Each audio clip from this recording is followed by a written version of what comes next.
ঋণের দায়ে ২ সন্তানসহ স্ত্রীকে হত্যার পর নিজে আত্মহননের পথ বেছে নেন স্বামী মিনারুল ইসলাম। বৃহস্পতিবার রাতে রাজশাহীর পবার বামুনশিকড় এলাকায় এই ঘটনা ঘটে। আজ সকালে নিজ বাড়ি থেকে তাদের মরদেহ উদ্ধার করে স্বজনরা। সে সময় উদ্ধার করা হয়েছে একটি চিরকুটো। রাজশাহী বিভাগীয় প্রতিনিধি বদরুল হাসান লিটনের তথ্যচিত্রে দেখুন ডেস্ক রিপোর্ট।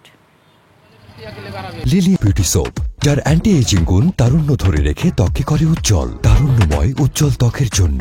রিমার্ক। জীবনযুদ্ধে পেরে না উঠে আত্মহননের পথ বেছে নিলেন মিনারুল ইসলাম। ঋণের দায়ে আর অভাবের তাড়নায় নিরুপায় হয়ে স্ত্রীর সন্তানদের মেরে নিজেও পাড়ি জমান মৃত্যুর গন্তব্যে। লিখে যান একটি ছোট্ট চিরকুট, বেঁচে থাকার চেয়ে মরে যাওয়াই ভালো, কারো কাছে কিছু চাইতে হবে না আর।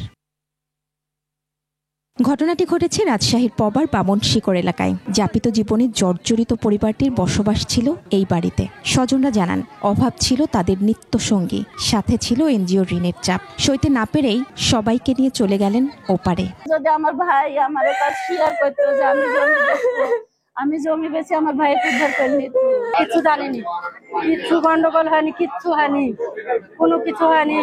হঠাৎ করে খবর ঋণ আছে। নিহত পরিবারের সদস্যরা হলেন মিনারুল, স্ত্রী স্বাধীনা বেগম, ছেলে মাহিম ও ৩ বছরের মেয়ে মিথিলা। মাহিম খড়খড়ি উচ্চ বিদ্যালয়ের ৮ম শ্রেণীর শিক্ষার্থী।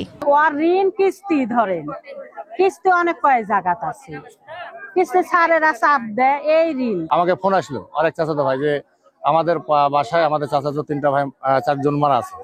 কি কারণে বলে, কি কারণে আমি জানি না। তো আমি আসি দেখলাম যে ওই বাচ্চা দুটার মা এবার পড়ে আছে, ছেলে আর এবার পড়ে আছে। পুলিশ জানায়, মানসিক হতাশা আর ঋণের চাপে এমন ঘটনা ঘটেছে। ময়না তদন্তের জন্য রাজশাহী মেডিকেল কলেজ হাসপাতালে পাঠানো হয়েছে মরদেহ।